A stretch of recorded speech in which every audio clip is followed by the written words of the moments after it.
Nous donnons la bienvenue à vous tous. Nous vous remercions. Nous sommes déjà très nombreux. Nous sommes presque plus de 70 personnes connectées et ce nombre augmente.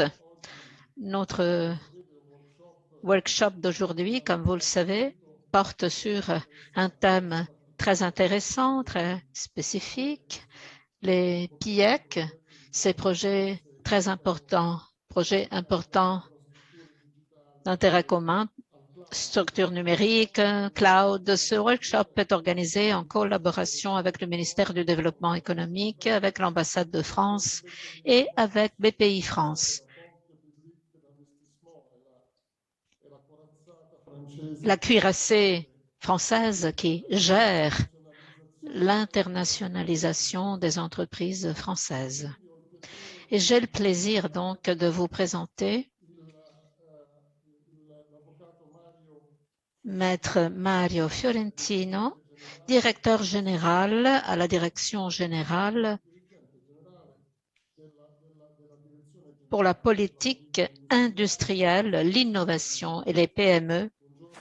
Bonjour, Maître Fiorentino. Frédéric Kaplan, ministre conseiller aux affaires économiques de l'ambassade de France en Italie. Monsieur Christian Dubarry, responsable du pôle Europe et Relations internationales de BPI France. Madame Gabriella Destradis, directeur politiques européennes et d'État, Direction générale pour la politique industrielle, l'innovation et les PME du ministère du Développement économique, Monsieur Antonio De Filippi, consultant de Nexia Odirevi, notre associé, et Monsieur ingénieur Marco Ramilli de Dioroi. Voilà les panélistes, les personnalités qui vont intervenir sous peu pour vous présenter cet outil européen extraordinaire. Et le but de ce workshop est de mettre en place des commissions, les entreprises italiennes et les entreprises françaises. Il est particulièrement intéressant de pouvoir participer à ce programme pour obtenir des aides, des contributions européennes. Et il convient de se présenter ensemble, France et Italie. Avant de passer la parole au rapporteur, je voulais donner la parole à Monsieur Giovanni Sacchi, directeur, qui va présenter les salutations de l'ambassade d'Italie à Paris, notre partenaire, les salutations de Madame l'ambassadrice Castaldi. Merci, merci. Un grand merci, Romano. Je voudrais tout d'abord remercier IREFI pour cette initiative importante, saluer Maître Fiorentino en sa double qualité de président de notre agence et vous présenter les salutations de Madame Castaldo, ambassadrice et du chef du bureau économique de l'ambassade ici à Paris, Monsieur Pietro Vacanti, qui, avec l'ambassade française à Rome, ont travaillé côte à côte pour préparer la visite du ministre Bruno Le Maire en Italie, qui apportait de nombreux fruits, dont sa rencontre avec son homologue au ministère du développement économique. Le bureau de Paris, le bureau commercial de l'ambassade sont à votre disposition, sont à la disposition des entreprises italiennes et françaises qui participent aujourd'hui à cette journée pour fournir une aide, un support et tous les suivis résultant de cette première rencontre. Ici à Paris, nous avons un desk qui est là pour aider les entreprises dans le secteur de l'innovation, le bureau de l'innovation, le desk de l'innovation qui est très actif dans ces secteurs, notamment celui de l'innovation, de la numérisation. Et nous avons avec l'ambassade un programme important qui nous voit engagés dans quelques semaines avec un rendez-vous français très important, Vivatech, qui est un rendez-vous annuel qui est fondamentale pour l'innovation en France. Et cette année, ce rendez-vous aura lieu sous la forme hybride, en distanciel et en présentiel. C'est une étape importante pour le rapprochement des entreprises dans ce secteur. Je souhaite à tous les participants une journée fructueuse et je donne à nouveau la parole à Monsieur Romano pour la poursuite des travaux. Merci. Merci Giovanni. Merci des salutations de Madame l'ambassadrice Castaldo qui nous accueille dans les salons de l'ambassade pour nos forums. Alors, avant d'entrer dans le vif du thème, il convient de dire un mot sur IREFI et sur cet institut pour les relations économiques franco-italiennes qui organise cet événement de concert avec les institutions. Et c'est une institution bilatérale France-Italie.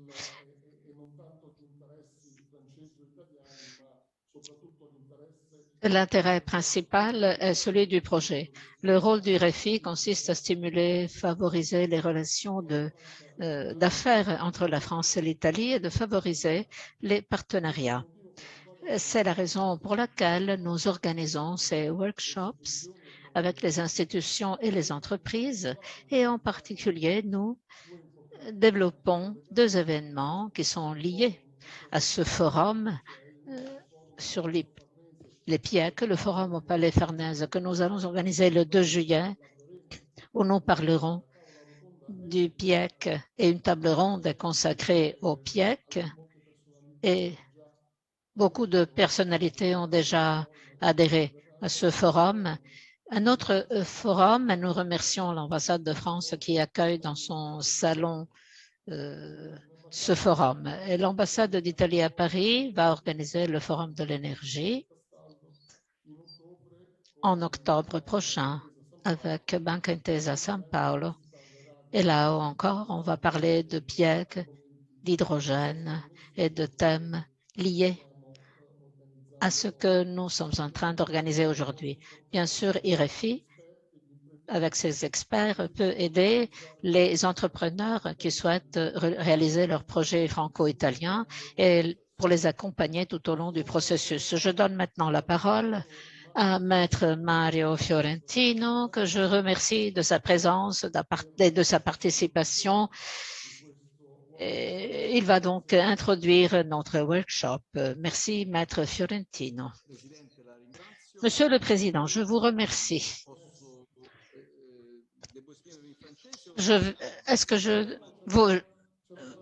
Puisqu'il y a une traduction simultanée, vous pouvez vous exprimer soit en français, soit en italien. C'est comme vous voulez. Monsieur le Président, tout d'abord, je vous remercie de cette introduction. Je salue au nom de l'administration tous vos invités, Monsieur Kaplan, Monsieur Dubarry, Madame Destradis, qui collaborent avec moi à la Direction générale des politiques industrielles et qui a servi de lien. Elle coordonne pour l'administration toutes les thématiques concernant les PIEC, qui sont désormais très nombreux et qui constituent le front office de la politique industrielle au niveau européen. Comme nos invités le savent, on avait déjà prévu dans le traité institutif. Est-ce que tu as des diapos à montrer? Non, oui, merci. Tout à l'heure, je vais montrer des diapos.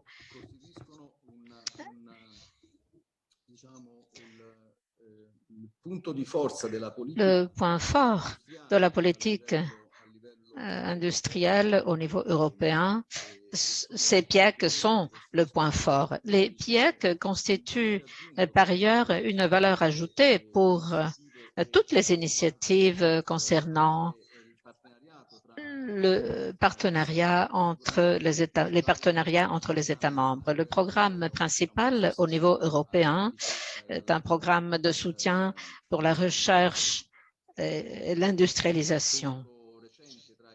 La rencontre récente entre les ministres, M. Giorgetti et M. Le Maire, eh bien, elles se sont penchées sur ce thème. Puis, ces thèmes ont fait l'objet d'autres approfondissements avec le collègue français Thomas Courbet, collègue, qui est notre, comment dire, notre ami institutionnel et avec qui nous nous rencontrons souvent pour approfondir les différents thèmes.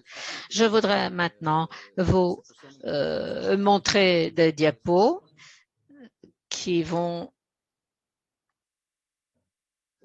vous aider à mieux suivre. Il faut partager l'écran.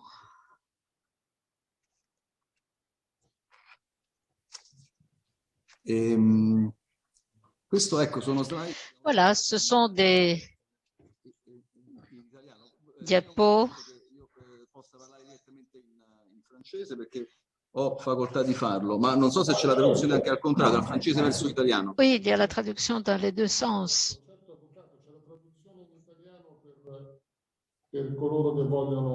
Bene, allora io mi esprimo in francese.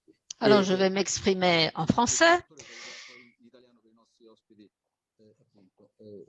Je vais m'exprimer en français. Il y aura la traduction vers l'italien.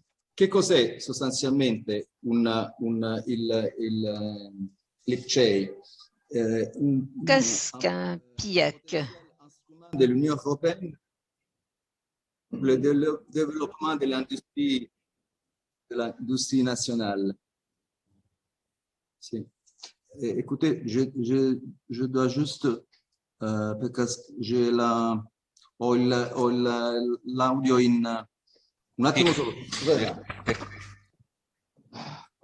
Il s'absente un instant.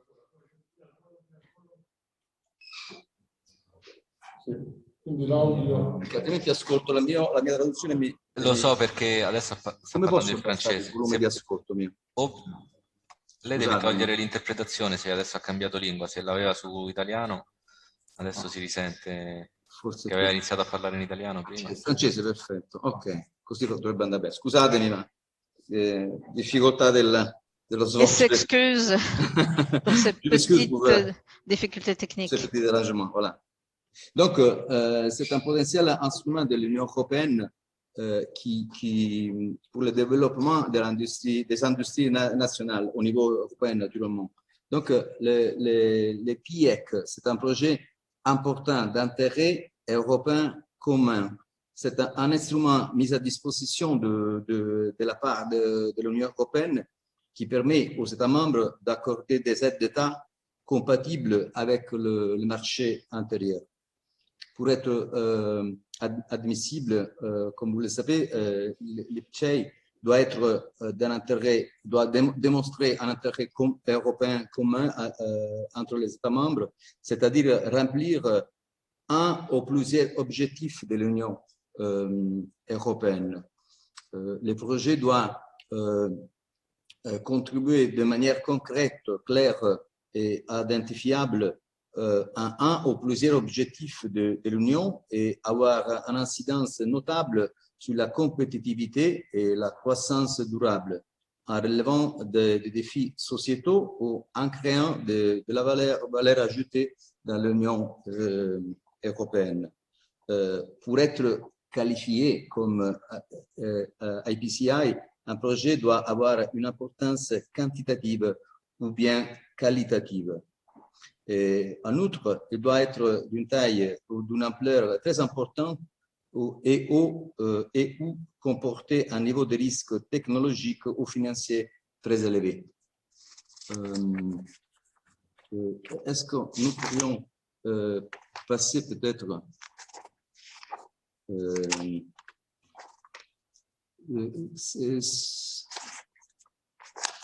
donc les PIEC sont en général des projets qui pallient les graves défaillances systémiques ou du marché et qui relèvent des défis sociétaux importants qui seraient notamment impossibles surmonter sans ces projets. Moi, je serai à la slide numéro 3.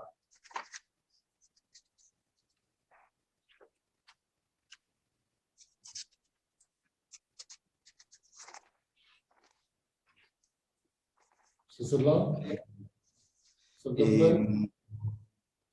Donc, oui, nous sommes là. Excuse-moi encore.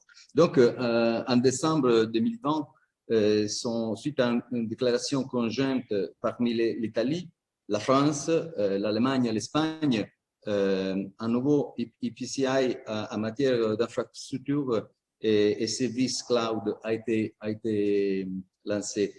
Grâce à cette initiative, l'Europe pourra devenir un acteur important dans le domaine du cloud. Jusqu'à présent, les principaux fournisseurs de ces services sont des entreprises extra-communautaires. Donc, c'est pour cette raison que les PCI CIS représentent une grande opportunité pour réduire ces gaps et en même temps protéger la souveraineté sur les données de l'Union européenne. En outre, il y a la nécessité d'investir dans ce secteur et de renforcer l'engagement en faveur de la transition numérique qui a été souligné dans la stratégie européenne pour les données de la Commission européenne, ainsi que dans l'accord sur la facilité pour la reprise et la résilience. Slide successiva.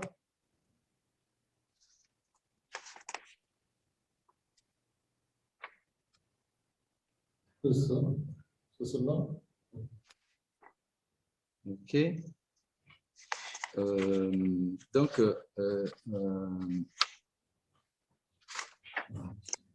je ne me trouve pas dans les slides, mais en tout cas,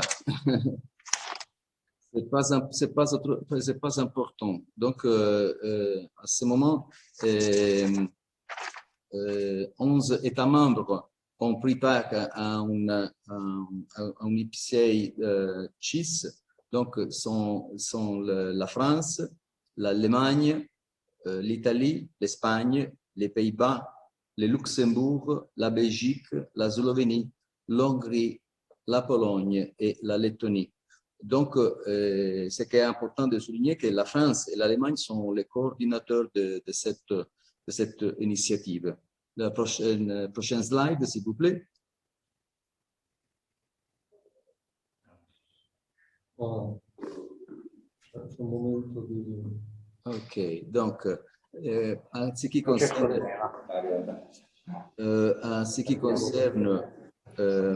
la perspective de ce projet, donc ce nouveau EPCI a pour objectif de soutenir les sources des solutions cloud et intelligentes, hautement innovantes, interopérables, sécurisées, éco-énergétiques et respectueuses de la vie privée. Le projet vise à créer un système innovant pour l'élaboration des données au niveau tout à fait européen. La numérisation de la société s'accompagne d'un recours massif aux technologies du cloud pour héberger et traiter nos données. Donc, la maîtrise de ces technologies est impérative pour garantir notre souveraineté numérique et permettre également à l'Europe de prendre part aux innovations à venir.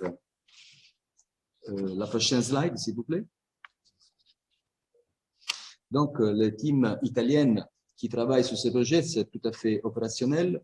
Le ministère du Développement économique et le ministère de l'Innovation technologique et de la transition numérique sont les transitions digitales, sont les autorités publiques chargées de l'administration et du développement de l'IPCI. En outre, le ministère du Développement économique est assisté par le Conseil national de la recherche en ce qui concerne les aspects techniques et scientifiques, les CNR. Prochaine slide, s'il vous plaît. Donc, le 30 mars dernier, le ministère a lancé un appel aux opérateurs économiques souhaitant participer, la participation au développement des infrastructures et services cloud de nouvelle génération. Il s'adresse notamment aux acteurs économiques opérant dans le cadre de la chaîne du valeur de l'infrastructure et des services cloud. La date limite, je voudrais souligner, pour poser la candidature, a été fixée au 14 mai, donc d'ici un mois. Et donc, toutes les informations pour les potentiels intéressés pour poser leur candidature sont disponibles sur le site du ministère du Développement économique. Je m'arrêterai ici, Président, mais je suis même à disposition pour d'autres informations de détail. Je vous remercie. Merci, Monsieur le Dirigeant Général, et compliments, félicitations pour votre français qui est vraiment parfait. Et donc, tout était très clair et la présentation très importante pour comprendre le sens des ITCHE, comme on les appelle, du cloud et de l'important travail que vous faites à ce sujet. Et je passe maintenant la parole à Frédéric Kaplan, ministre conseiller pour les affaires économiques de l'ambassade de France en Italie. Bonjour Frédéric, à toi la parole. Bonjour, bonjour. Bonjour à tous, à toutes. Je salue mes chers collègues. Merci beaucoup, Président. Merci à l'IREFI d'organiser vraiment des rencontres comme celle-là. Le jour, Mario, où j'arriverai en italien à ton niveau de français, je serai très heureux. Hein. C'est pas encore pour maintenant, soyez un peu patients. Ça va venir, ça va venir. Pour moi, c'est toujours un plaisir de pouvoir m'exprimer parfois dans la langue française. Je l'aime beaucoup. Mais moi, j'apprends avec grand plaisir l'italien. C'est vraiment un très grand plaisir pour moi. Alors, l'IPCEI. Bon, alors, a priori, l'Union européenne décrit ses programmes. C'est assez intéressant d'ailleurs, réparer les dommages de la pandémie et préparer l'avenir pour les jeunes générations. Donc, vous voyez, c'est tout un programme, hein, bien sûr. On s'est aperçu de quoi avec la pandémie. Moi, j'étais en Asie, j'étais à Singapour quand ça a démarré. Et en fait, on a eu le plus grand mal. On s'est aperçu que 90%, par exemple, des produits actifs qui rentrent dans tout ce qui est médical en Europe venaient de Chine. Et que donc, à un moment donné où tout s'est refermé, on n'a plus du tout accès à tous ces produits actifs qui a été utilisés par tous les hôpitaux en Europe. C'est un exemple, mais on en a plein d'autres comme ça. Et donc, on s'est retrouvés, nous, Européens, qui sommes le continent le plus ouvert hein, du monde, on s'est retrouvés un peu coincés, se demandant ce qu'on pouvait faire, essayant de demander à tout le monde, utilisant tous les moyens possibles. La conclusion de ça, elle est assez simple. Hein, on s'est dit que il fallait qu'on parvienne dans tout un tas de domaines absolument vitaux et stratégiques pour nous, Européens, à une souveraineté technologique. La souveraineté, ça veut dire qu'on est capable d'avoir des chaînes de valeur complètes et de construire les choses dont on aura besoin pour les générations aujourd'hui, demain et après-demain pour les générations futures. Et c'est tout l'objet, a priori, de ces programmes-là. Et donc, il y a tout un tas de programmes très compliqués technologiquement avec des mots assez empoulés, mais le principe, c'est vraiment ça, c'est de recréer quand il n'y en a pas ou renforcer quand il y en a des chaînes de valeur qui sont stratégiques pour nous, États membres européens et toute l'Europe, pour l'avenir, pour préparer l'avenir. Et c'est l'objet de ces programmes. On est à un moment très spécial. Là, ces jours-ci, on prépare la sortie de la pandémie. On espère que ce sera la sortie de la pandémie. On prépare la relance de nos économies. Les États membres vont envoyer dans les prochains jours, d'abord les présenter et puis envoyer dans les prochains jours les plans de relance, des grands plans de relance pour chacun, pour l'Europe. Donc, si vous voulez, tout ça, c'est vraiment une reprise très importante. Elle ne peut se faire sans des programmes de coopération technologique et industrielle. C'est impossible pour nous, Européens, de relancer l'économie pour tout simplement continuer à acheter des produits importés. C'est vraiment pas du tout l'objectif qu'on a. Il y a évidemment une grande partie de consommation, c'est évident. Il y a la partie tourisme, services, bien sûr. Mais on est tous d'accord, et je pense que c'est ça le moment charnière, en fait, en Europe aujourd'hui, pour vraiment s'accorder sur des grands programmes technologiques absolument vitaux pour nous tous. Alors, je vais maintenant passer à la partie France-Italie. Donc, j'attends bien parce que Mario est là pour me corriger si jamais je disais une bêtise. Bon, on s'est focalisé sur 5 grands programmes sectoriels qui sont l'hydrogène, le cloud, il vient d'en parler, la microélectronique, la santé et l'espace, en mettant plutôt l'accent sur les lanceurs spatiaux. Bon, pourquoi 5? Parce que ces 5-là, tout simplement, ils sont vraiment prioritaires aujourd'hui, d'une part, et puis nos 2 pays ont des capacités industrielles importantes dans chacun de ces domaines, ce qui veut dire que on sera capable de mettre en place un certain nombre de coopérations industrielles, de développer des programmes ensemble. Et donc, c'est vraiment très important. Alors, ces programmes-là, qui sont des programmes avec des gros financements, des programmes très importants, évidemment, une PME va se dire, mais c'est réservé à des grands groupes. Et puis moi, petite entreprise innovante, petite start-up, je ne sais pas ce que je vais faire, comment je vais m'en sortir, comment je vais participer à ça, etc. Alors c'est pour ça que je profite que Christian Dubarry soit là. On est en train de réfléchir avec nos amis de BPI France et de la CDP, la Cassa di Depositi e Prestiti, si je ne me trompe pas, pour voir comment on pourrait compléter ces grands programmes industriels et faire en sorte d'intégrer le financement de programmes d'innovation pour des petites entreprises très innovantes et des startups. Voilà, donc c'est vraiment préliminaire, mais on est en train de se dire que éventuellement c'est quelque chose qui pourrait être utile et qui pourrait intéresser les entreprises. Alors, on est très très loin d'avoir conclu quelque chose, mais je voulais simplement vous dire que pour nous, ça fait du sens, si vous voulez, de couvrir tout le spectre de l'activité des entreprises et pas uniquement les grands groupes mondialisés pour réaliser nos chaînes de valeur. Voilà, j'avais deux exemples que je voulais vous donner parce que c'est des programmes qui sont en cours ou en voie d'achèvement, qui sont des programmes donc IPCEI dont on parlait tout à l'heure. Il y a le premier programme, puisqu'il y en aura un deuxième bientôt sur la microélectronique, c'est à peu près 5 milliards d'euros de financement, dont les 2/3 de financement privé des entreprises, un certain nombre d'États membres. Ce qui est intéressant là-dedans, c'est que ça a donné lieu à 40 projets industriels et à peu près une centaine de coopérations, de collaborations industrielles entre différentes entreprises en Europe. Voilà. Et c'est ça, le cœur d'un projet comme ça, c'est ça. Et ces coopérations et ces programmes permettent de développer une chaîne de valeur et une installation complète. Le deuxième sujet, c'est évidemment les batteries. Vous en entendez beaucoup parler.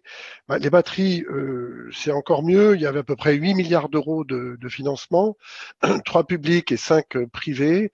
Et bien là, on arrive à peu près 300 coopérations industrielles, 12 États membres, donc vraiment une très très grosse coopération. Alors, on ne souhaite pas, nous, agréger 4 millions d'États membres et puis 5 millions d'entreprises, mais vous voyez que ce qu'il faut noter, c'est le foisonnement des initiatives industrielles. Et quand un programme comme ça est lancé sous le couvert des États et un tout petit peu d'argent public, ça permet en fait d'initier tout un tas de coopérations directes d'entreprises. Et c'est vraiment ça l'objet, et c'est vraiment ce que nous recherchons, et c'est notamment ce que nous recherchons pour la coopération franco-italienne. Voilà, je ne vais pas aller plus loin. Alors, j'avais quelques exemples sur ce qui concerne le cloud et tout ce qui est numérique. Il n'y a pas que les programmes IPCEI, il y a d'autres programmes intéressants très, très, très importants au niveau européen. Et je pense que pour une entreprise, c'est vraiment demandez-nous, ambassade d'Italie en France, ambassade de France en Italie, le MISE, les ministères, la DGE chez nous. N'hésitez pas à nous demander, BPI France, n'hésitez pas à nous demander à nous quels sont les programmes sur lesquels vous pourriez vous positionner, parce que c'est vrai que c'est pas toujours évident de comprendre la langue de l'Europe, la langue de la Commission européenne, mais c'est très très intéressant de voir ce qui s'y passe aujourd'hui. Voilà, Président, encore merci beaucoup et nous avons vraiment beaucoup d'espoir et beaucoup d'ambition sur la coopération industrielle franco-italienne. Merci à vous. Grazie, merci Frédéric, grazie per questo bell'intervento, per gli esempi concreti. Merci pour cette belle intervention et pour les exemples que tu as fournis, exemples de coopération industrielle franco-italienne. Et le but de nos initiatives est précisément là.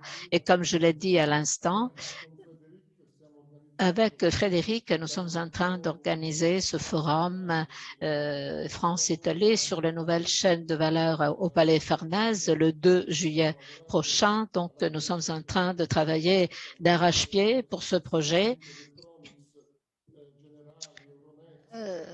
Euronext, il y a Confindo, c'est General et d'autres acteurs importants à côté de nous. Merci Frédéric, merci de cette collaboration qui sera un deuxième. Il y aura un deuxième épisode de ce workshop et nous aurons l'occasion de parler à nouveau. Je donne la parole maintenant à Monsieur Christian Dubarry.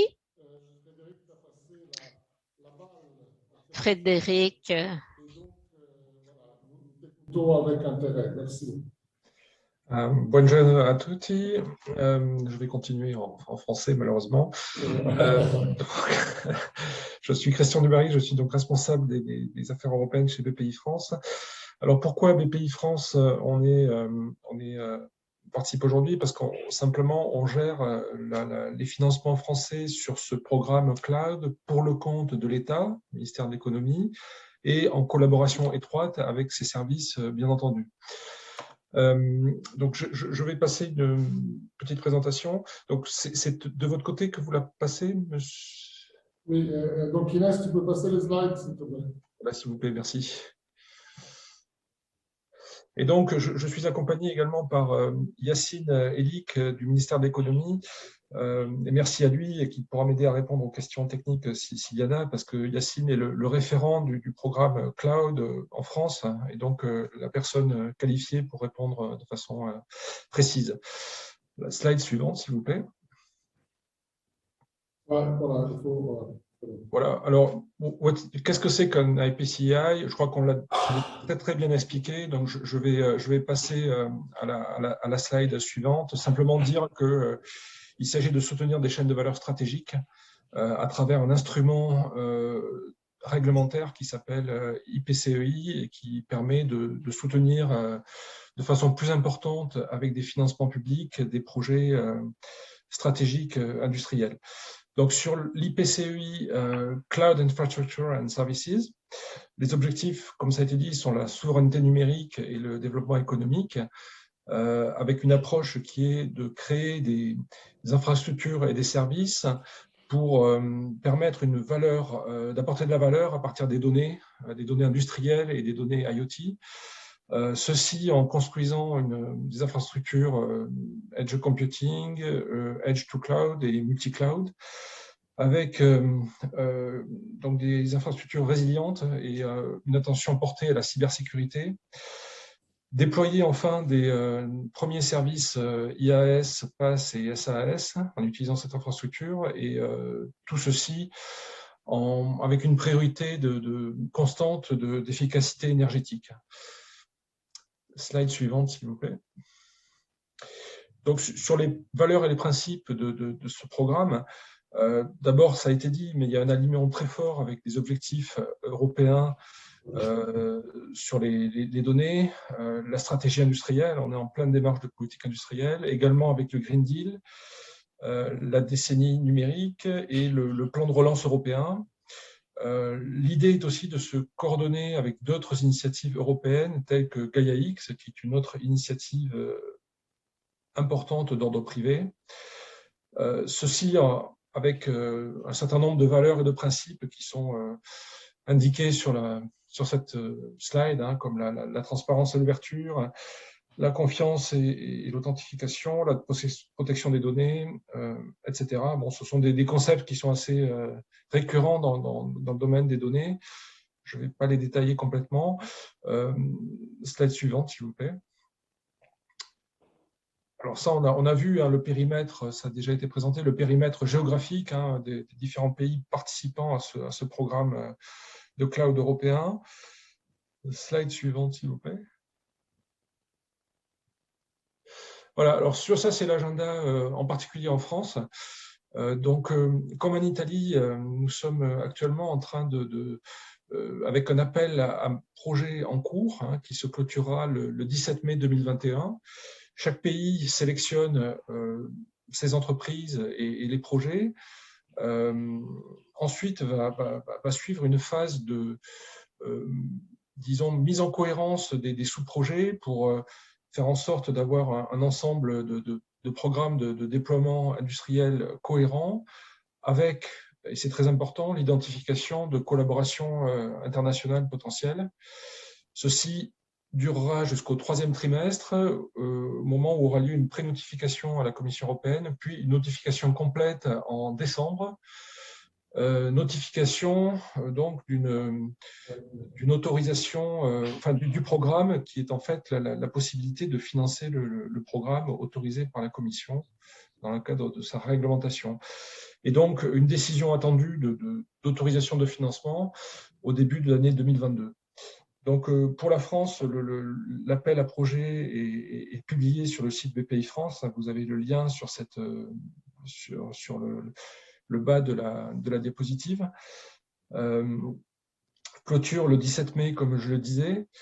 Et un contact important pour information, c'est M. Elik, que je citais tout à l'heure, qui est le manager du projet Cloud au ministère de l'économie. Et vous avez son email sur la slide. Voilà, je vais poursuivre avec la slide suivante pour donner quelques exemples de sujets techniques. Donc, avec des cas d'usage potentiels à déployer à travers ce programme, hein. Des terminaux jusqu'au cloud provider en passant par les télécoms, évidemment, pour transporter les données. Donc, différents cas d'usage. Slide suivante, s'il vous plaît. Avec pour chacun de ces cas d'usage, si vous pouvez appuyer sur suivant, ça va faire apparaître la deuxième partie de la… Voilà. Pour chacun de ces cas d'usage, des enjeux technologiques clés, comme le temps de latence pour le manufacturing comme un service, la bande passante, le débit pour les jumeaux numériques, l'intégrité des données, évidemment, pour la conduite autonome, l'accès sécurisé pour les réseaux d'énergie, la résilience et la durabilité pour l'aviation et la défense, et puis la distribution et le traitement des données pour la santé intelligente, la télémédecine et le tourisme et le cloud gaming. Donc voilà quelques aperçus sur les enjeux techniques et technologiques de ce programme qui va démarrer prochainement. Et donc, certainement des opportunités importantes de collaboration, d'abord avec des petites entreprises, comme le disait Frédéric Kaplan, et puis aussi et surtout entre acteurs français et italiens, évidemment. Voilà, et je crois que j'ai terminé là ma présentation. Voilà, je vous remercie. D'accord, merci. Merci Christian pour cette belle présentation et d'avoir justement montré du côté français, c'est exactement ce que nous voulons faire.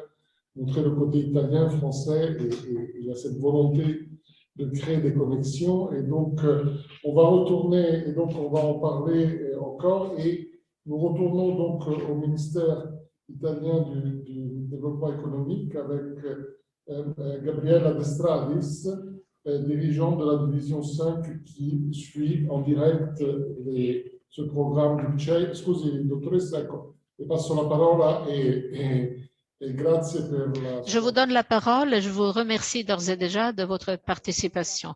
Merci, Monsieur le Président, d'avoir organisé cet échange. Merci à l'ambassade de France en Italie pour l'hospitalité. Merci à toutes les personnes présentes.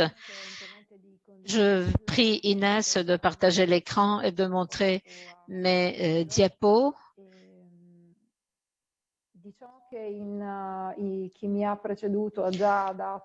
Ceux qui m'ont précédé ont déjà fourni des indications sur les PIAC, IPCEI, IPCEI. Eh bien, ces projets sont en train de s'affirmer de plus en plus dans le contexte européen. Ces projets permettent aux entreprises de recevoir des contributions de l'État par dérogation à la réglementation sur les aides d'État, des contributions qui vont au-delà des seuils très contraignants qui sont prévus en Europe, au moment où des entreprises se présentent sur le marché. Néanmoins, grâce à ces projets, surtout dans le cadre de la crise économique causée par la pandémie, nous pouvons donner un coup de fouet et de l'énergie aux entreprises et aux PME. Nous avons la communication de la Commission européenne qui a mis en évidence le fait que ces entreprises doivent devenir des acteurs principaux. Et il faut donc utiliser ces instruments pour réaliser de nouvelles technologies. Les PIEC étant concentrés sur la phase de recherche et développement pour apporter des innovations qui vont au-delà de l'état de l'art et donc les États membres et l'Europe dans son ensemble peuvent devenir des acteurs internationaux solides dans des secteurs de développement innovants et très challenging. Diapo suivante. Comme cela a été rappelé, grâce à l'initiative française et d'autres États membres, Allemagne, Espagne, ce projet a été lancé. Les appels à manifestation ont été ouverts depuis quelques jours. Ces appels resteront ouverts, ces appels jusqu'à la mi-mai. Beaucoup sont les entreprises qui entrent en contact avec nous et nous savons que des partenariats avec des entreprises européennes ont été déjà lancés, alors que d'autres partenariats sont en cours. L'occasion, la réunion d'aujourd'hui nous permet de créer des moments d'échange en vue de partenariats futurs entre les entreprises de la France et de l'Italie. Les PIEC sont comme une mosaïque formée par les projets des États membres qui coopèrent et couvrent toute la chaîne de valeur. En l'occurrence, la chaîne de valeur est très vaste et vise à rendre l'Europe indépendante du point de vue du numérique, du cloud et le traitement des données selon la réglementation en matière de protection des données. Et le défi consiste à avoir une structure européenne qui peut rivaliser, concurrencer les grands acteurs internationaux. Diapo suivante, merci. Notre appel à manifestation a été lancé. La prochaine phase, c'est la définition d'un périmètre approprié pour chaque État membre et qui sera élaboré pendant les négociations qui sont déjà très intenses avec des réunions des réunions qui ont lieu 2 fois par semaine. Donc, il faut recueillir tous les projets qui sont déjà très nombreux pour couvrir toute la chaîne de valeur dans tous les États participants. Ce périmètre permettra d'élaborer un projet de document chapeau. Ce document chapeau, c'est la composition des projets tels qu'ils seront présentés et négociés avec la Commission européenne, et ce pour identifier les entreprises qui vont former cette mosaïque. Chaque État membre aura sa part dans ce document chapeau. Il y aura d'abord une pré-notification pendant le 3e trimestre et à partir de là, les négociations commenceront entre la Commission et chaque entreprise pour identifier dans le portefeuille de projet de chaque entreprise le dit écart de financement, c'est-à-dire la part qui reçoit la contribution de l'État. Au moment où il devait y avoir des partenariats entre pays, entre les différents États membres, il faudra identifier la part que chaque entreprise va couvrir de manière à faire la part entre les écarts de financement et éviter de doubles emplois dans la contribution des États membres. À l'issue de ce processus, nous aurons le document chapeau définitif qui sera soumis à la Commission européenne aux différentes directions générales qui participent à cet exercice jusqu'à aboutir à la décision finale qui va approuver les contributions reconnues pour chaque entreprise. À partir de là, nous continuerons avec la réalisation des projets, c'est-à-dire que les entreprises pourront commencer à mettre en œuvre les projets. Il n'empêche que si des entreprises avaient déjà lancé la phase de recherche et développement qui précède le développement industriel ou la réalisation des prototypes qui seront mis sur le marché, eh bien, ces parties du projet qui figurent dans la pré-notification peuvent avoir accès au financement. Comment peut-on obtenir des financements en Italie? Après un certain temps, normalement 1 an, mais nous nous efforcerons, le cas échéant, d'abréger, raccourcir pour permettre aux PME une approche plus souple. Les projets innovants entraînent de dépenses importantes en matière de recherche et développement. Et donc, nous essaierons d'avoir des justificatifs à plus court terme. À la fin de chaque justificatif, il y aura une vérification de la part des organes administratifs de la direction du ministère du Développement économique.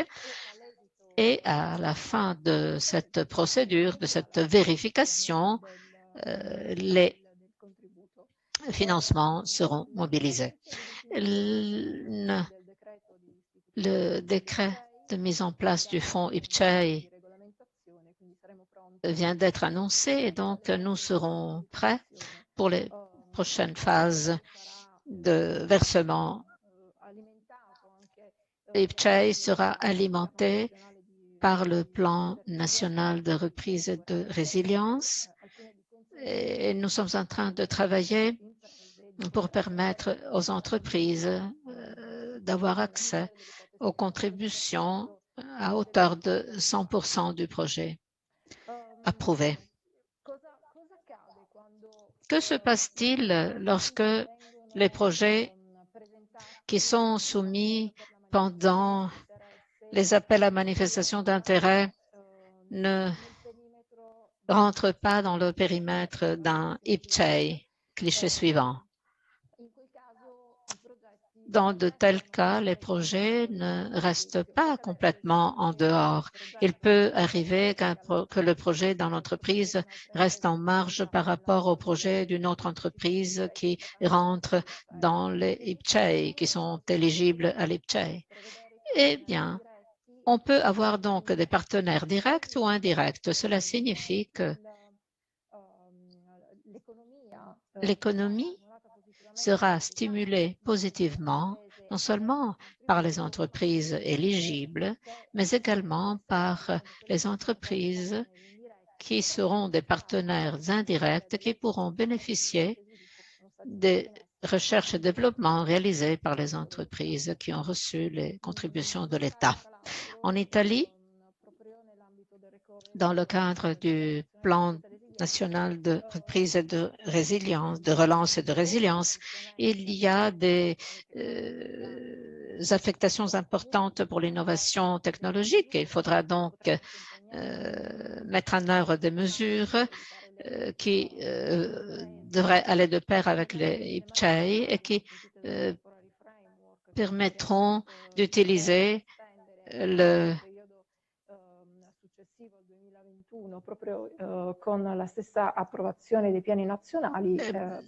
suite à l'approbation des plans nationaux, les entreprises pourront réaliser des projets dont nous souhaitons qu'ils seront très innovants. Je vous remercie de votre attention. Merci, Madame. Merci pour les détails. Merci d'être entrée dans le vif de la question. Vous avez expliqué de façon très détaillée l'évolution du processus. Je voudrais vous poser une question. À quel moment une entreprise française ou italienne doivent-elles manifester leur intention d'être partenaire ou se présenter en partenariat? Cela peut intéresser nos amis. Cela peut arriver au stade actuel où l'on procède à manifester l'intérêt, mais également à un stade ultérieur.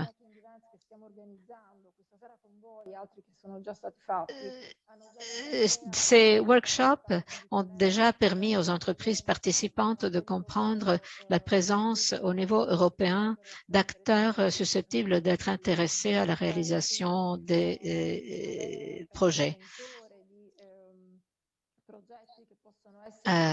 S'il y a des projets pour lesquels des partenariats sont possibles, eh bien, cela permet de lancer de telles coopérations. Mais ces collaborations peuvent avoir lieu également pendant les phases ultérieures du IPCEI et d'une manière fructueuse. Il n'y a pas d'a priori de si le document chapeau est pré-notifié et que l'on sait quels sont les projets qui seront présentés en Europe, normalement, les partenariats se font d'une manière plus fluide, plus immédiate. Puis, la partie de la procédure en commun sera analysée pendant la phase qui va de la pré-notification à la notification, c'est-à-dire la phase où les projets sont étudiés, analysés par les techniciens de la Commission européenne avec une attention particulière sur les coûts pour pouvoir établir le montant du financement. Cela veut dire qu'un projet de partenariat entre une entreprise française et italienne est vu d'un œil favorable. Oui, absolument. Ceci parce que la raison d'être des IPCEI est la réalisation de partenariats au niveau européen, car cela assure la couverture de toute la chaîne de valeur. Cela assure une marge de manœuvre importante pour les projets et cela permet à tous les pays participants au IPCEI de bénéficier des technologies sur un plan d'égalité.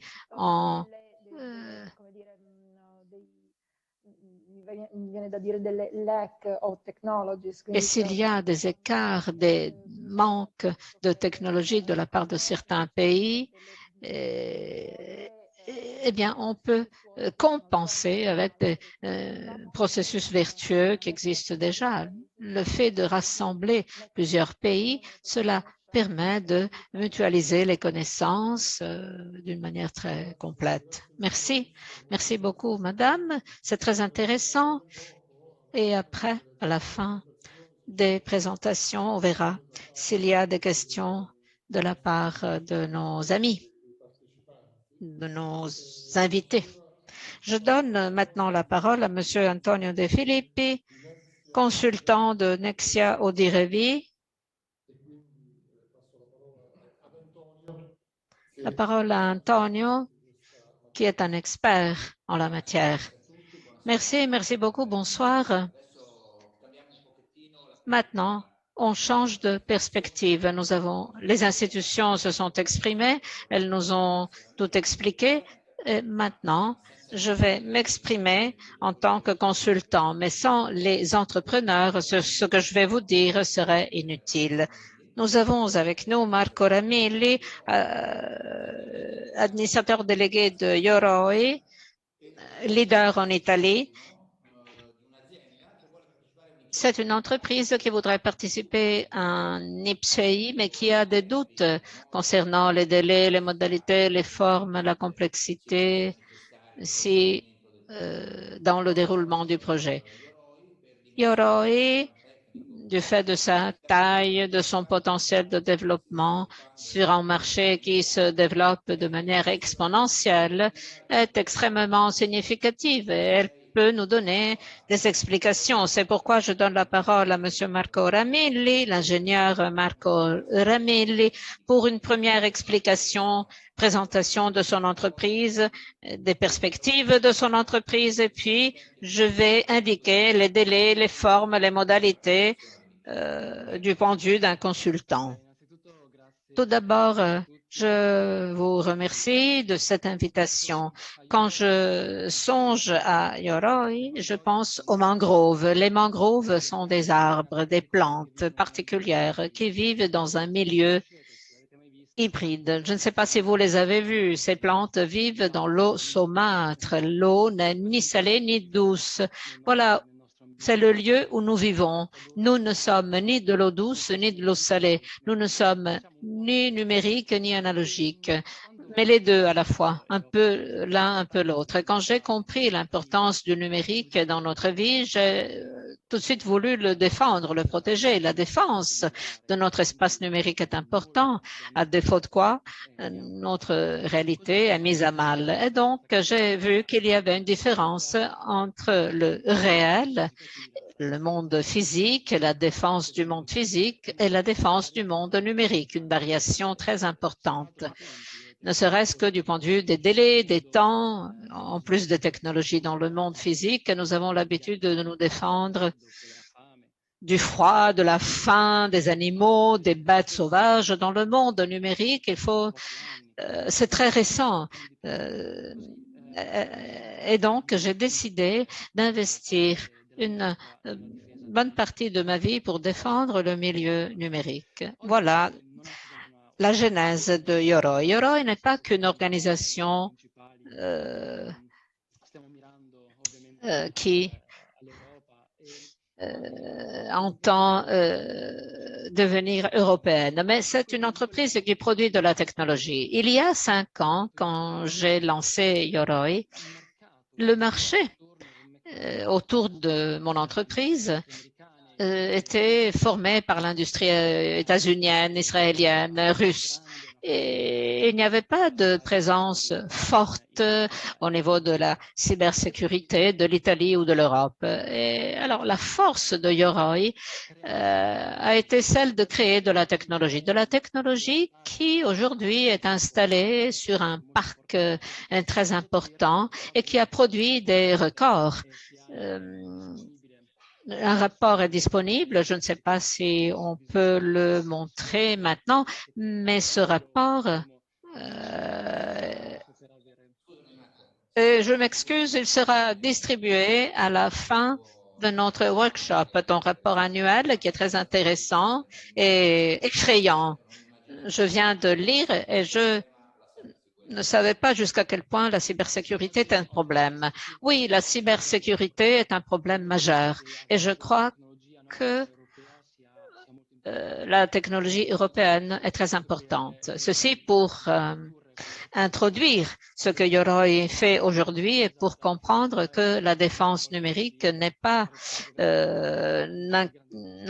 pas seulement au gouvernement et aux grandes entreprises. C'est un problème également pour les PME.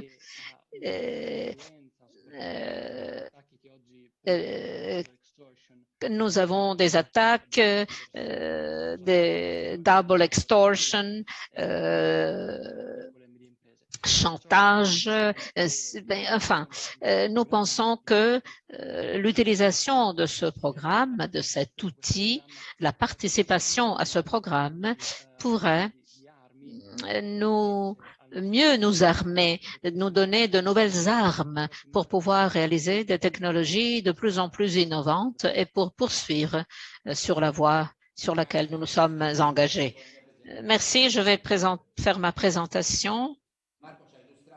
Marco vient de nous illustrer son entreprise, une entreprise italienne qui veut aller à l'international, qui veut se développer dans la recherche et le développement, surtout pour s'affirmer comme entreprise leader dans ce secteur et qui voit dans les IPCI un instrument qui peut l'aider dans cette voie, sur cette voie. Je suis consultant et en tant que tel, je me dois de présenter certains éléments qui me tiennent à cœur. Première diapo. Une brève information sur le contexte réglementaire pour comprendre que les IPCI sont nés en 1958 dans le traité de Rome. Ils viennent de très loin. Et puis, il y a eu tout un travail incessant d'actualisation, de révision visant une chose, c'est-à-dire éviter que ces IPCEI deviennent des aides d'État. Madame d'Estradis a bien illustré cela. Voilà les éléments. 1958, traité de Rome.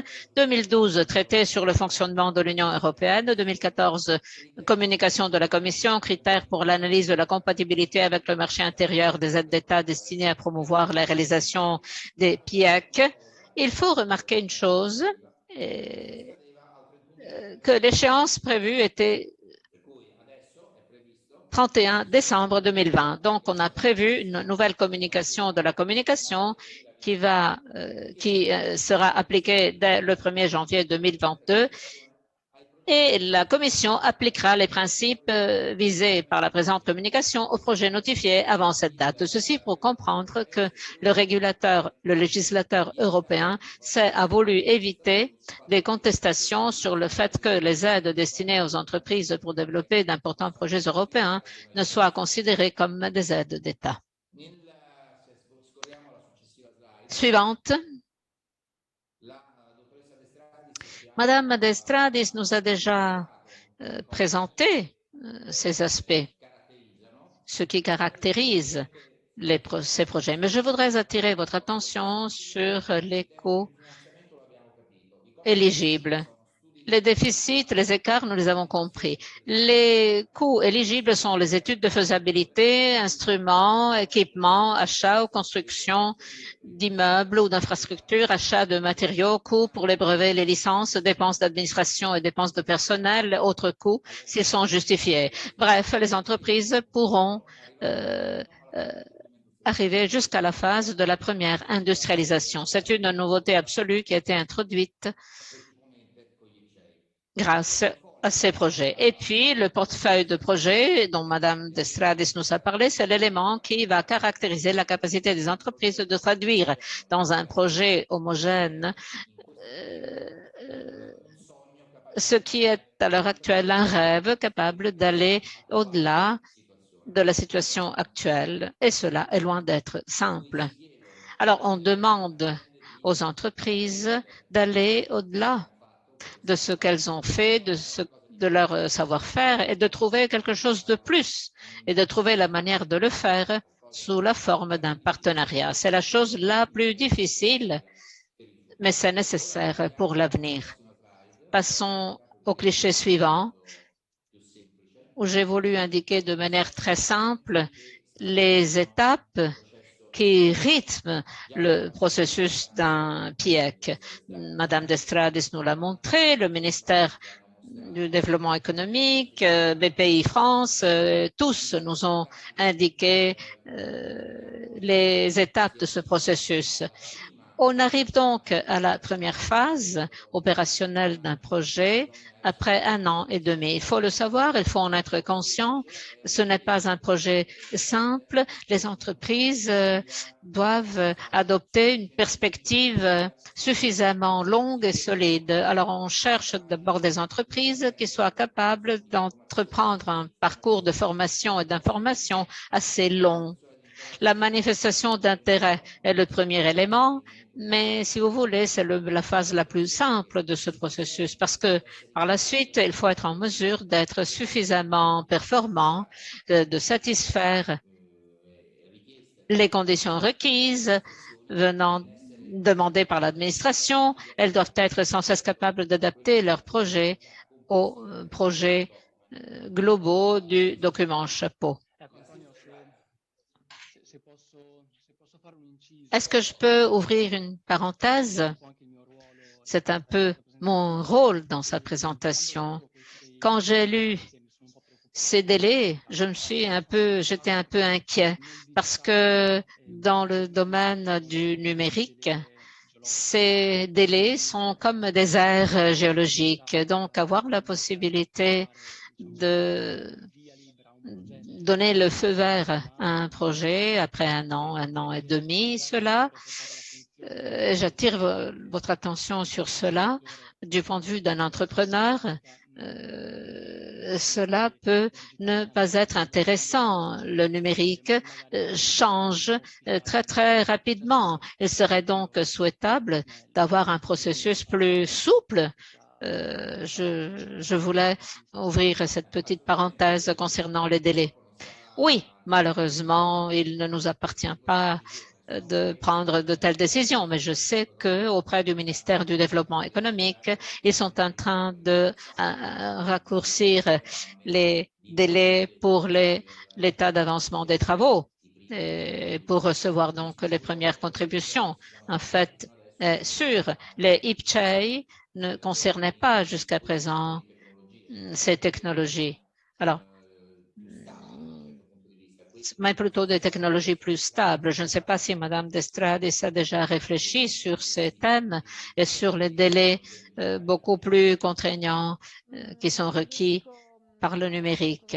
La seule chose que je puis dire, c'est que le laps de temps entre la pré-notification et la notification des projets dépend du nombre de projets, du nombre d'entreprises et de la capacité de présenter des portefeuilles de projets, donc toute une liste de coûts détaillée et bien définie. Plus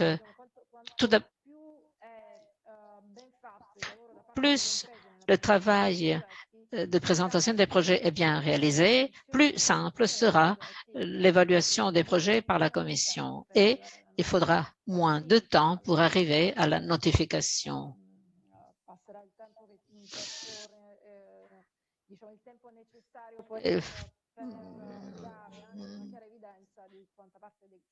Il faudra le temps nécessaire pour identifier les coûts qui ont été supportés pour réaliser une partie du projet et pour pouvoir ensuite présenter l'état d'avancement des travaux. Inutile de le faire sur des délais très courts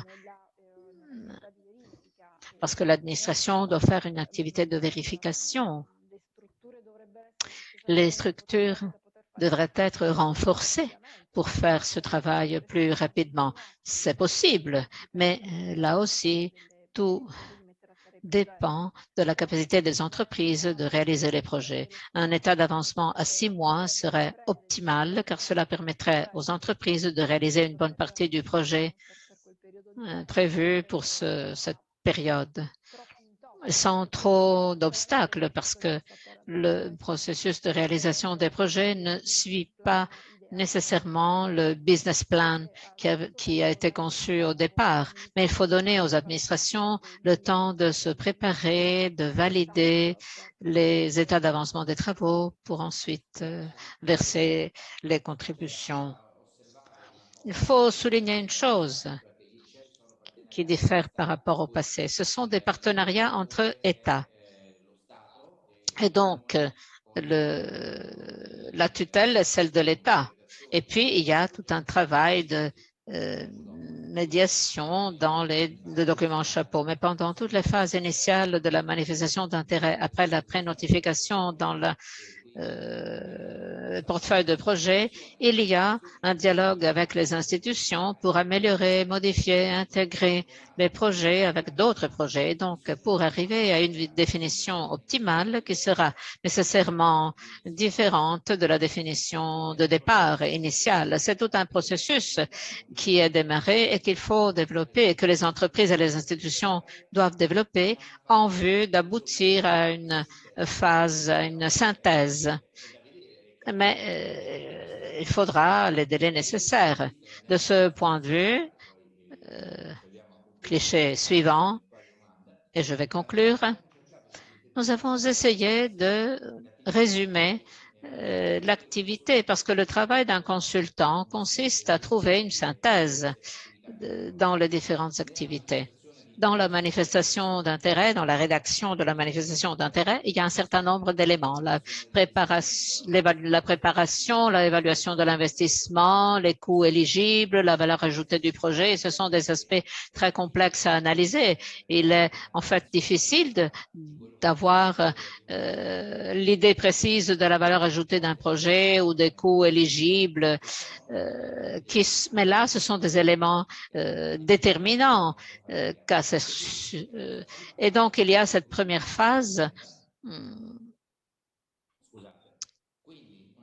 Et donc, une phase successive de sélection et pré-notification, suivi du projet, monitorage, suivi et une phase déterminante qui est celle de la rédaction du portefeuille de projet. À ce moment-là, le développement du plan de travail, du budget, l'élaboration du dit écart de financement, du questionnaire de l'écart de financement est déterminant parce que c'est sur cette base que notre projet aura la possibilité, oui ou non, de figurer au sein d'un IPCEI et ce sera notre carte de visite. Et puis, il y a la recherche et le développement de partenariats nationaux et internationaux. Notre travail consiste donc à aider les entreprises dans la définition de tous ces aspects. Diapo et dernière diapo. Et je vais vous montrer des opportunités qui ont été déjà indiquées, mais je tiens à les spécifier. Les entreprises peuvent présenter également des projets déjà lancés, déjà démarrés. Ceci est très important. C'est un élément caractéristique des IPCEI. Elles peuvent participer à un IPCEI dans plusieurs États membres. L'internationalisation étant le cœur des IPCEI. Elles peuvent participer à plusieurs IPCEI, avec plusieurs projets. Et ceci est très important parce que cela nous donne une idée de la façon dont le processus est toujours en devenir. Nous ne pouvons pas le transformer en quelque chose qui est de plus en plus répondant aux attentes des institutions. Dans le développement des IPCEI, il y a un autre élément que je tiens à souligner. J'ai utilisé le cas de la gouvernance de la microélectronique. Il faut rappeler que ce sont des partenariats entre les États. Dans la définition de la gouvernance, il y aura un conseil de surveillance qui inclut les représentants des États membres ayant adhéré à l'IPCEI, c'est-à-dire ce que M. Fiorentino nous a présenté dans son exposé, un représentant de la Commission européenne et, chose très importante à mon sens, des représentants des entreprises pour chacun des secteurs technologiques présents, organisés dans un groupe de facilitation. Il y a donc un dialogue constant entre les institutions et les entreprises et pour arriver à un travail capable de faire une synthèse. La synthèse signifie que IPCEI peut recevoir des aides d'État jusqu'à couvrir 100% de l'écart de financement. Et ce n'est que dans le développement d'un IPCEI que sont considérés comme éligibles non seulement les coûts de recherche et de développement, mais également de premier développement industriel. Il faut trouver donc un instrument susceptible de donner aux entreprises la possibilité et la capacité de se développer non seulement du point de vue des projets, mais également du point de vue de la capacité de s'entendre au niveau européen. Il est question de champions européens. On a entendu parler de champions nationaux. Maintenant, il est question de champions européens qui devront être capables d'interagir avec les autres acteurs du marché. Voilà la taille et la dimension, l'organisation du point de vue d'un consultant. Monsieur Ramil, s'il veut conclure, s'il a dissiper ses perplexités ou s'il est encore perplexe? Oui, ce projet est très intéressant et nous allons l'évaluer, l'étudier pour cette année, pour manifester notre intérêt. Et je vous remercie de m'avoir invité à ce workshop. Merci, Monsieur Ramilli. Merci. On peut éliminer maintenant les diapos. Merci. J'ouvre maintenant Le débat, si vous avez des questions, est-ce que les entrepreneurs souhaitent poser des questions? Est-ce qu'il y a des questions en particulier? Des demandes de clarification, en particulier sur la partie concernant les partenariats entre entreprises françaises et italiennes. Madame Destradis a déjà répondu à cette question, mais le but de ce séminaire, de ce workshop est là, précisément, tant il est vrai que nous avons l'intention d'organiser une autre rencontre pour offrir l'opportunité pour faire rencontrer des entreprises. Donc, un workshop interactif pour permettre aux entreprises italiennes et françaises de se connaître, de créer des partenariats après la sélection, après la présentation de la manifestation d'intérêt. Et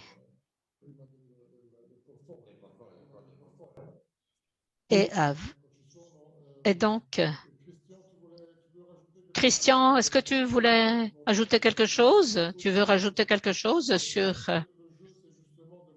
les entreprises italiennes et françaises. Et donc, comme tu l'as dit, la disponibilité que tu as donnée et la disponibilité de ton collègue aussi de la DGE, la question était à quel moment une société italienne et française doivent se connecter, de quelle manière elles peuvent se présenter ou elles doivent se présenter, comment le communiquer, parce qu'on a compris que ce n'est pas un consortium, il ne faut pas se présenter comme un consortium, il ne faut pas se présenter comme disons, comme un partenariat préétabli. Donc, si voilà, ton collègue de la DGE peut-être pouvait nous dire absolument à ce propos. Absolument. Je vais passer la parole à Yacine Elik, simplement pour dire en introduction que le fait de mentionner un partenariat avec une entreprise étrangère au niveau de du premier dépôt est tout à fait encouragé, parce que c'est un élément de dimension et de qualité du dossier. Donc, Yacine, je ne sais pas si vous pouvez vous mettre en mute. Oui, j'espère que vous m'entendez. Parfait. Bonjour à toutes et à tous. Pour répondre à la question, donc effectivement, dans le cadre de l'AMI français, nous encourageons les entreprises qui ont déjà identifié des partenaires ou qui pensent faire des partenariats avec d'autres entreprises, qu'elles soient françaises, italiennes. Excusez-moi, le son n'est pas très bon. Est-ce que vous pouvez peut-être parler à côté du micro ou un peu plus fort, parce qu'on a aussi le traducteur. Merci beaucoup. Ok. Attendez, je vais enlever mon casque et je vais prendre ça. Oui. Oui, donc… magnifique, c'est magnifique. Vous m'entendez mieux? Ok, très bien. Donc, dans le cadre de l'appel à manifestation d'intérêt français, nous encourageons les entreprises qui postulent à cet appel à manifestation d'intérêt à mettre en avant les partenariats qu'elles ont identifiés. Donc, nous encourageons les entreprises qui ont identifié des partenariats à les mettre en avant, mais il faut aussi savoir qu'à l'issue des sélections des entreprises dans les différents États membres participant à l'IPCEI, des événements seront organisés par l'ensemble des États membres, qu'on appelle notamment un événement de matchmaking, qui permettront aux entreprises européennes sélectionnées de se rencontrer, on va dire de faire connaissance et de nouer des partenariats ou des collaborations pour créer des synergies entre les différents projets des entreprises, par exemple françaises et italiennes. Par ailleurs, des actions plus spécifiques à la France et l'Italie seront sans doute organisées pour encourager les collaborations une fois les entreprises sélectionnées en Italie et en France. D'accord, donc comme vous l'avez compris, il y a une volonté forte de faire rencontrer des entreprises de différents pays, comme le disait Antonio, le partenariat entre États se reflète dans des partenariats entre entreprises. C'est exactement ce que nous sommes en train de faire. Il faut réaliser ce matchmaking en vue dans workshop. Et donc, Frédéric, est-ce que tu voulais rajouter quelque chose sur ce thème, sur ce sujet? Non, je pense que à la fois Christian et Yacine ont très bien décrit en fait l'approche qu'on partage avec nos collègues italiens. Le principe, c'est d'abord identifier les capacités dans chaque pays, les entreprises. Ensuite, certaines peuvent déjà avoir des coopérations en devenir, mais c'est pas très grave. Une fois qu'elles ont été présélectionnées, on s'arrange vraiment pour monter des événements où elles se rencontrent. Alors en ce moment, c'est un peu compliqué, mais on espère que ce sera rapidement plus le cas. Elles se rencontrent et ensuite, le simple fait de se rencontrer et d'avoir des activités techniques proches permet vraiment d'abord de rabouter, de rapprocher les programmes, mais aussi en fait de créer des nouveaux programmes de coopération. Et donc nos objectifs, c'est vraiment ça, c'est de créer en fait tout un écosystème européen de gens qui se connaissent pas forcément aujourd'hui, mais qui demain travailleront ensemble. Voilà. Ben, écoute, merci, ça c'est très important. Merci beaucoup. Monsieur Fiorentino, avvocato Mario Fiorentino, est-ce que vous voulez rajouter quelque chose à ce qui a été dit maintenant sur cette grande opportunité donnée par ce programme de réunir les sociétés françaises et italiennes dans ce cas spécifique? Moi, je donnerai la parole à Madame Destrati qui est bien plus informée sur ces sujets, s'il est possible. Merci de m'avoir donné la parole, mais je n'ai pas la traduction. Est-ce que vous pouvez poser à nouveau la question? Oui, je m'excuse. J'ai demandé si Maître Fiorentino voulait ajouter quelque chose sur l'opportunité que ce programme offre aux entreprises de créer des partenariats, une manière de faire Europe. Nous parlons du point de vue de la France et de l'Italie, mais c'est une manière pour faire l'Europe avec d'autres pays. Bien sûr, les synergies dans le domaine de l'industrie produisent toujours des effets positifs car ils permettent aux cultures également de dialoguer et d'obtenir de meilleurs résultats.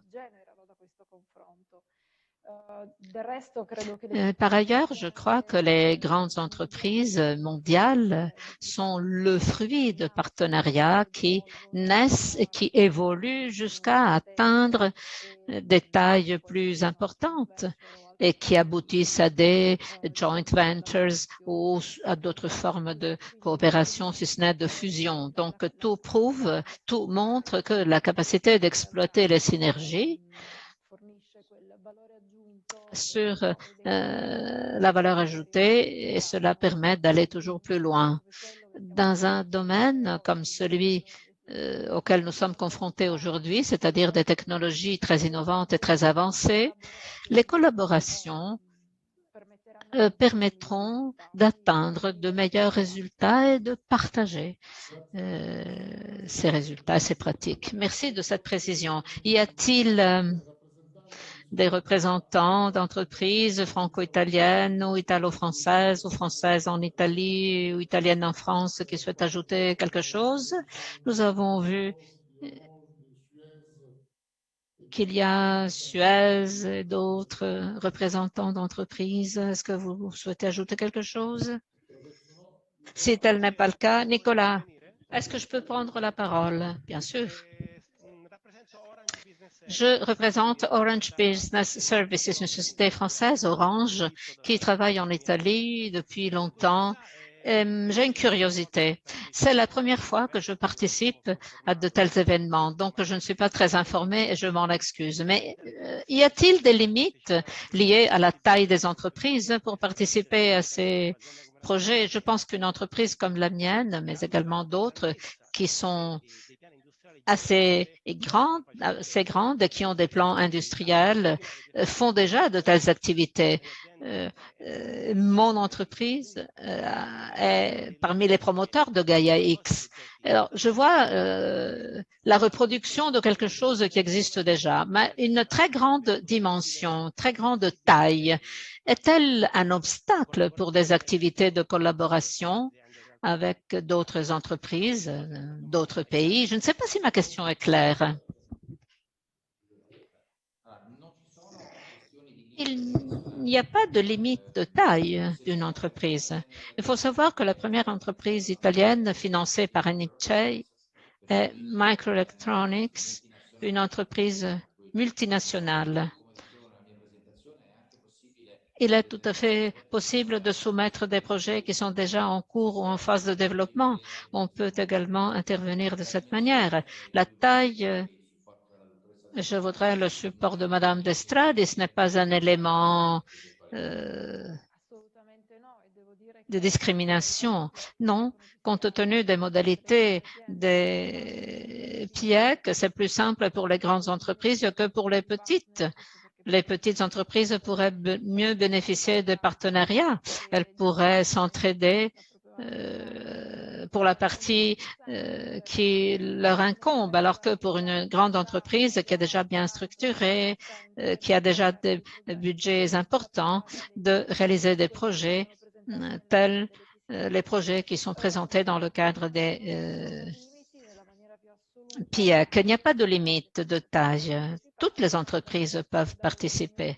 Mais de mon point de vue, je ne vois d'opposition entre Gaia X et les IPCEI, car pour autant que j'en sache, Gaia X pourrait être une infrastructure sur laquelle faire reposer le développement futur de IPCEI, cloud, etc. Si je peux compléter. Est-ce possible? Allez-y. Je voudrais ajouter que l'idée de l'IPSAI, c'est aussi c'est pas de faire des choses qui existent déjà, c'est de faire des choses qui sont, comme on dit en anglais, state of the art. Donc, ça va pas être de refaire. Je ne connais pas tout ce que fait Orange Business Services, mais l'idée, c'est pas de reproduire quelque chose que fait déjà une entreprise. C'est des projets très innovants. On parle de edge computing, de déploiement de grandes infrastructures de edge computing, qui sont des choses qui sont seulement au balbutiement et où il y a des besoins en recherche et développement très importants et en innovation. Donc, on n'est pas dans l'idée de faire des choses que des entreprises font déjà, ou en tout cas, on veut vraiment passer à une autre échelle. Donc, c'est quelque chose, l'idée, c'est de faire de l'innovation, de la recherche, du développement, des choses nouvelles. Et comme ça a été dit avant moi, effectivement, les grandes entreprises peuvent aussi participer à l'IPCEI. Ce qu'il faut par contre bien comprendre, c'est qu'il y aura, toutes les entreprises qui participent devront montrer que les offres qui leur sont, les fonds qui leur sont alloués sont incitatifs et qu'ils répondent à une défaillance de marché. Il y a des exigences, des choses à prouver, mais il n'y a rien sur le principe qui s'oppose à la participation de grandes entreprises. Et effectivement, c'est souvent aussi peut-être un peu plus facile pour elles de participer, au sens où le processus est assez exigeant, ça demande d'être très structuré et il faut fournir beaucoup de documents, mais pour autant, justement, les grandes entreprises sont souvent bien armées pour répondre à ce genre de sollicitations. D'accord, merci beaucoup. Mi scusi, buonasera. Mi sente? Sì, certo. Buonasera, sono Antonio Cinaglia di Atos. Bonsoir, Antonio Cinaglia, Atos. Je regrette, mais mon micro ne fonctionnait pas. Pour conclure ce séminaire, ce workshop qui a été très intéressant, Atos est en train de faire des investissements dans le domaine de Gaia X, dont nous sommes fondateurs, cofondateurs, mais également au niveau des PIEC au IPCI. Nous avons impliqué notre scientific community pour soutenir le développement de nouveaux projets pour ces nouvelles initiatives qui auront un très grand succès pour toutes les entreprises. Nous avons beaucoup investi et nous continuons d'investir dans ce domaine. Merci de votre témoignage qui est très important. Et merci pour le témoignage d'autres entrepreneurs qui sont connectés avec nous. Est-ce que quelqu'un d'autre souhaite prendre la parole? Il faut des témoignages, pas des questions. Moi, j'ai une question, si cela est possible. Une question très simple. Souvent, on parle de collaboration et pas de partenariat. Je voudrais comprendre si nous sommes appelés à collaborer et donc il ne faudra pas un cadre juridique ou s'il s'agit d'un partenariat avec tout ce que cela entraîne. Madame Destradis peut-elle peut-être répondre à la question? Oui, de ce point de vue.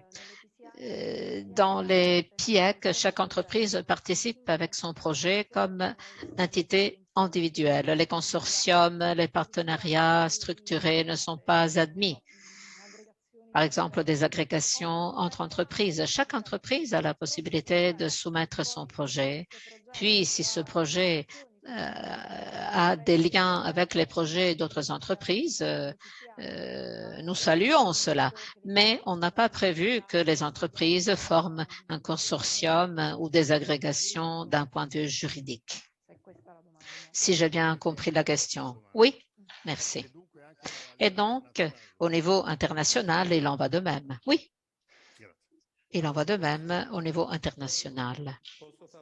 Est-ce que je peux poser une question? Didier Adler, membre d'une start-up. Nous avons parlé de cybersécurité, cyberprotection. Nous sommes actifs, nous avons des projets dans le domaine de la cyber insurance, cyberassurance. C'est un secteur qui est couvert par le projet dont vous avez parlé aujourd'hui. Et comment pouvons-nous nous présenter? Comment se présenter dans un domaine aussi spécifique qu'un produit concernant la cybersécurité et la cyberassurance?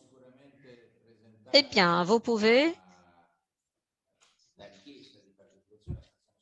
manifester votre intérêt au siège du ministère avant le 14 mai. Pour ce qui est du projet, je ne crois pas qu'il n'y a aucun problème.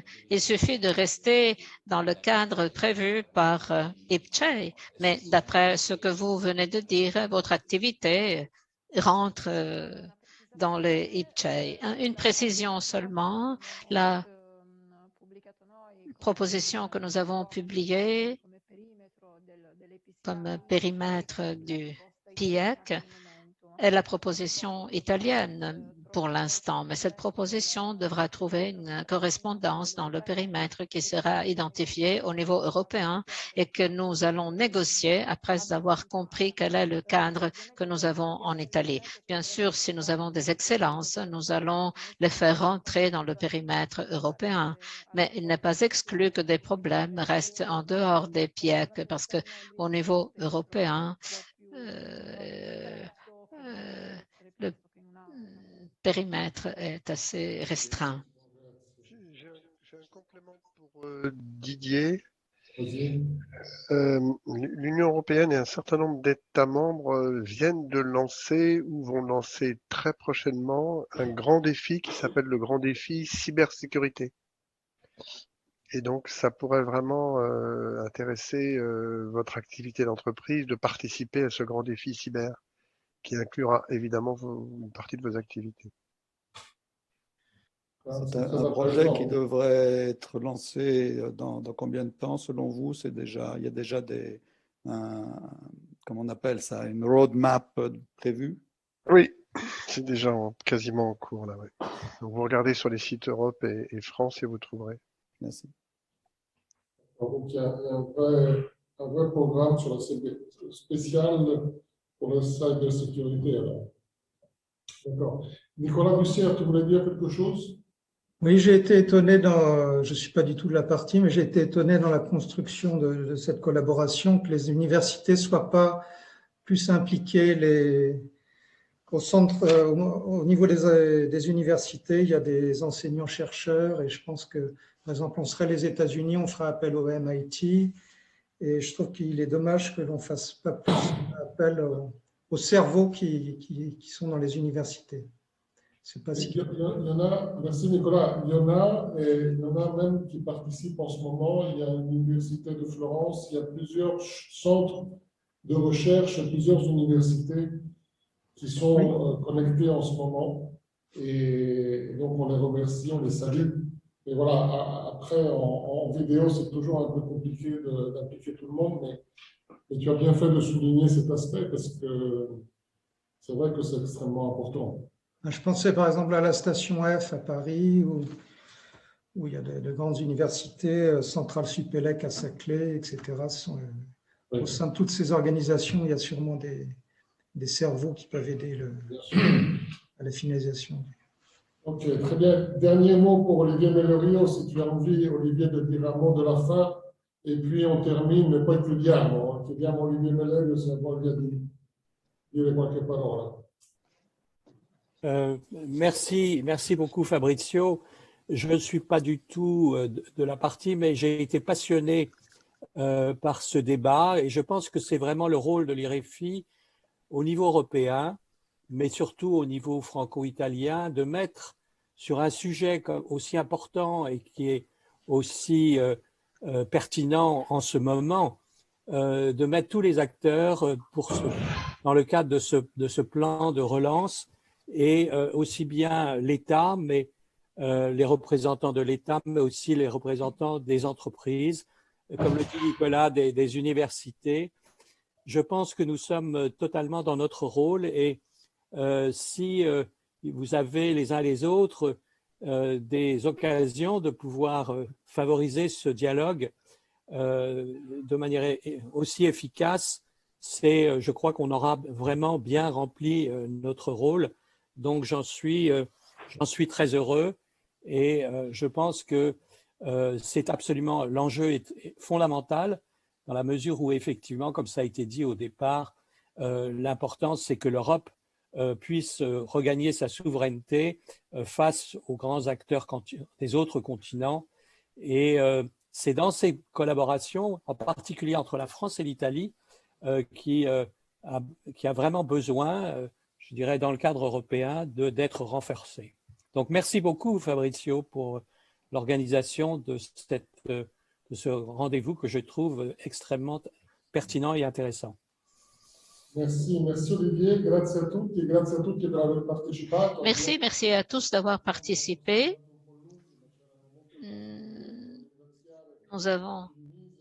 Je voudrais remercier Maître Mario Fiorentino du ministère, Madame Destradis, Frédéric Kaplan, ministre conseiller, Antonio De Filippi et Monsieur Ramilli. Un grand merci à tous pour ce workshop très intéressant. Il y avait plus de 80 personnes connectées à un moment donné, 80 personnes qui ont suivi cet événement. Cela témoigne de l'amitié franco-italienne et nous devons continuer sur cette voie avec d'autres événements que nous allons organiser à Paris, à Rome, au Palais Farnèse. Merci. Au revoir à tous et à très bientôt. Au revoir. Au revoir. Arrivederci, Presidente. Grazie per l'invito e saluto i suoi ospiti. Merci de cette invitation. Meilleures salutations à vos invités.